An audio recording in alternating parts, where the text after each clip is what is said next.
ഫീൽഡിൽ നിൽക്കുന്ന ആളുകൾക്ക് ഇത് നാവിന്റെ അടിയിൽ വെക്കാതെ മുന്നോട്ട് പോകില്ല. അങ്ങനത്തെ ഒരു യുഗത്തിലാണ് നമ്മൾ ജീവിക്കുന്നത്.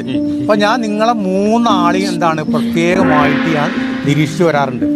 എന്തെങ്കിലും നിങ്ങളുടെ അത്രത്തില് ഇല്ല എന്നും ഞാൻ ഈ നിമിഷം വരെ സന്തോഷമുണ്ട്. പിന്നെ എല്ലാവരും നല്ല രീതിയിൽ എല്ലാവരും വരുന്ന ഇവിടെ പ്രസന്റ് ഇല്ല.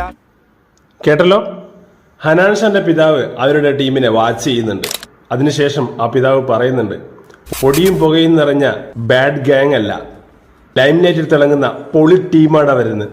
ഇതുപോലെ നമ്മുടെ മക്കളെ കുറിച്ച്, നമ്മുടെ സഹോദരങ്ങളെ കുറിച്ച്, നമ്മുടെ ടീമിനെ കുറിച്ച് ഇങ്ങനെ പറയാൻ കഴിയണം. ചുമ്മാതങ്ങ് പറഞ്ഞാൽ പോരാ, എന്റെ മക്കൾ ഒന്നും ചെയ്യില്ല, എന്റെ മക്കൾ വളരെ മാന്യന്മാരാണ്, അവർക്ക് അങ്ങനെ ഒന്നും ചെയ്യാൻ കഴിയില്ല എന്നൊക്കെ വെറുതെ പറഞ്ഞാൽ പോരാ. നമ്മള് ഞാന് നിരീക്ഷിക്കണം.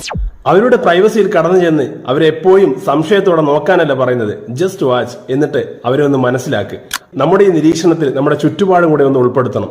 അതിൽ എന്തേലും പന്തികേട് തോന്നിയാ വിളിക്കണം നമ്മളെ യോദ്ധാവിനെ.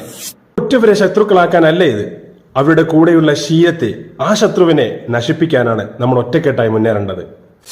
Wake up and watch your surroundings. If you need anything, type a message to this number. അതെ, യോദ്ധാവിനെ വിളിച്ചാലേ അതിന്റെ രഹസ്യങ്ങളൊന്നും പുറത്താക്കില്ല കേരള പോലീസ് എന്ന ഉറപ്പാണ്. ഓക്കെ.